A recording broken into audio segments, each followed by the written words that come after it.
Hello, and welcome to Homer for Friday, March 28th, 2025.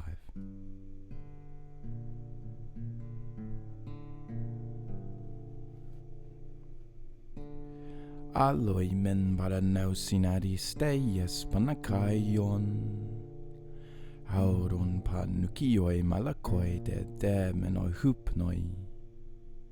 Alug atreiden agamemnon poi menalauon. Hup no sake klukaros pola prasinuar mainonta.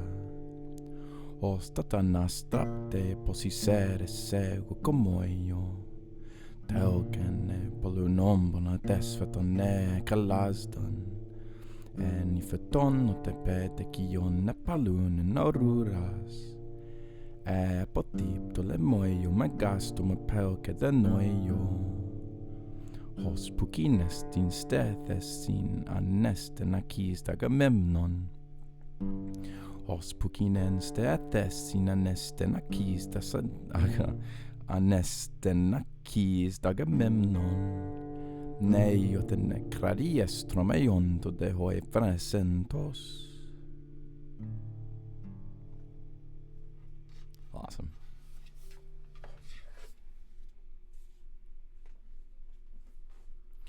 Yeah, welcome to book 10. I don't know about you, but where I am, the sunlight is streaming through the window. There seems to be no part of this room that is not filled with, the wonderful heat of the sun. And, well, now that we start here at book 10, we start with a metaphor of the opposite. Let's go through and translate this to start off. Now, beside their ships, all the other chieftains of the hosts of the Achaeans were slumbering the whole night through. Aloimen Paranaosin by their ships, the best of the Achaeans, Aristes Panakaion, best of all the Achaeans, Haudan Panukioi, Malakoi Dedem, and Hupnoi. I kind of messed up the meter on this, but that's okay. So in sleep, they were receiving sweet sleep all night long as they slept. Haudon. I think this is from, Haudo. Haudo. It's kind of hard for me to see from here. Sleep. But Agamemnon, the Poimenelaon, the shepherd of the people, he did not have sweet sleep, and rather, Pola Hormainon Frasin, right? But rather in his, chest, in his spirit, he was very much turning over. He was very unrestful. He was not holden of sweet sleep, so many things debated he in mind. Hormainonta pola prasin. Okay, so Hormainonta takes pola. Hostotanan astrapte posisere ukomoyo. Ukomoyo, also a tough line. Anyway, well, not that tough, but, dotan, always weird. Dotan astrapte posisere ukomoyo. That's what it is. So, but as, and this is when the metaphor begins, as whenever, Hera, of the beautiful hair, Astarte, when she might send down, right? Yeah, hurl lightning, to, very much, what is ombron? Yeah, it's basically, umbrella, maybe. Polun ombron, right? So she, sends this, to a city, right? What is this? Never mind. Even as unspeakable, either a mighty rain. I always think this is walls for some reason, but anyway, as she's, making ready to send down this thunder, that is unspeakable by the gods, whether it be hail, kalazdan, or snow, nifeton, hoteper tekion nepalun and aruras, whenever indeed, snow covers the countryside or the ground, or whenever the mouth of the deleterious, hurtful war, the great mouth, covers the countryside as well. Hospukinen stethesin, such was it close in the spirit of Agamemnon, who was very sad. He was groaning awfully. He's groaning in his spirit, from the bottom of his heart, and his phrenes inside of him were turning about, right? Yeah, they're trembling, quaking, and quivering. Yes, even as when the when the snowflakes sprinkle the fields, or haply the wide mouth of bitter war.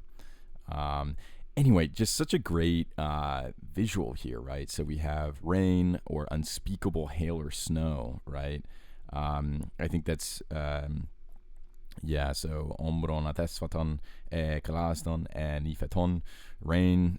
What is it? The rain, sleet, or snow, right? That sort of thing.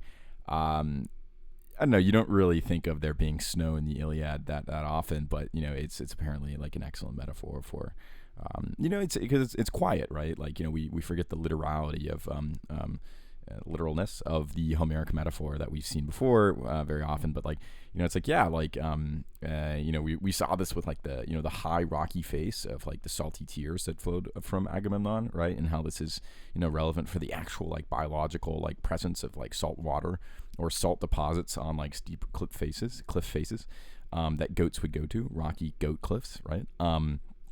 It's kind of the same thing here where everybody is silent, right? The menoi hupnoi, right? But Agamemnon within himself, right, in his chest, right, he's very uncertain. But all about outside, right, there is the silence of snow, right, or there is the the sort of onslaught of this like unspeakable, which both means like it's like it's very dire, but at the same time it also means that it's not being said, right? It's like a because this is what is this what time you maketh ready either is this yeah, okay, so this is all Zeus, never mind, it's not, this is a husband of Hera, right, who maybe that adds more dimension to it. What time he maketh ready either a mighty rain unspeakable or hail or snow, right? I don't know, there's just something about like there's a lot of eventuality that will come to fruit in book 10 that we will get to, but I just like it because I love when snow shows up in the Iliad, because it's an interesting apposition. We think of them fighting in like the sun, maybe, right, or like sleeping in the night, but you can still use metaphors to convey otherwise. Anyway, go read it again. It's really pretty. Thank you so much for listening, and I hope you have a wonderful day, and see you tomorrow. Bye.